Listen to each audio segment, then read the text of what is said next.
Want to study in Germany? Then Excella is the best option. Admissions with scholarships available. Call 9881 96666. నమస్తే, welcome to I dream. నైరుతి చల్లని కబురుతో పలకరించింది. వారం రోజులుగా దోబూచులాడుతున్న నైరుతి రుతుపవనాలు ఎట్టకేలకు కేరళను తాకాయి. ఈ విషయాన్ని వాతావరణ శాఖ అధికారికంగా నిర్ధారించింది. అంచనా వేసిన దానికంటే 7 రోజులు ఆలస్యంగా రుతుపవనాలు ప్రవేశించాయి.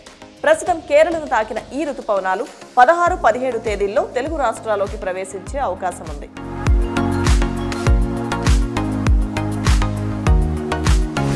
కేరళకు వచ్చిన రుతుపవనాలు తమిళనాడు, కర్ణాటకను దాటుకుని ఏపీ, తెలంగాణ రాష్ట్రాల్లోకి వచ్చేందుకు మరో వారం రోజులు పట్టే అవకాశం ఉంది. తెలుగు రాష్ట్రాల్లో రుతుపవనాలు ప్రభావం కనిపించడానికి మరికొంత సమయం పడుతుంది. ఈలోపు ఎండలు యథావిధిగానే ఉంటాయని వాతావరణ శాఖ తెలిపింది. గత 4 ఏళ్లతో పోల్చుకుంటే ఈ ఏడాదే మరింత ఆలస్యంగా రుతుపవనాలు వచ్చాయి. భారత్ భూభాగంలోకి వచ్చిన నైరుతి రుతుపవనాలు కేరళ, లక్షద్వీప్ ప్రాంతాల్లో విస్తరించినట్లు వాతావరణ శాఖ పేర్కొంది. రుతుపవనాల రాకతో 24 గంటల పాటు వర్షాలు కురవబోతున్నాయి. ఇప్పటికే అలపుజ, ఎర్నాకుళం ప్రాంతాల్లో జోరుగా వానలు పడుతున్నాయి.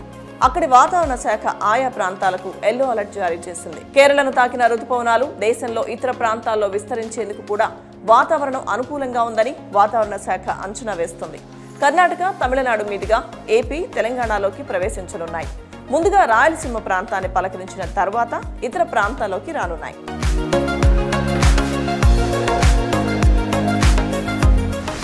నైరుతి రుతుపవనాల ప్రభావంతో తెలంగాణలో రాగల 3 రోజుల్లో కొన్ని జిల్లాల్లో ఉరుములు, మెరుపులతో కూడిన తేలికపాటి నుంచి మోస్తరు వర్షాలు కురిసే అవకాశం ఉందని హైదరాబాద్ వాతావరణ కేంద్రం ప్రకటించింది.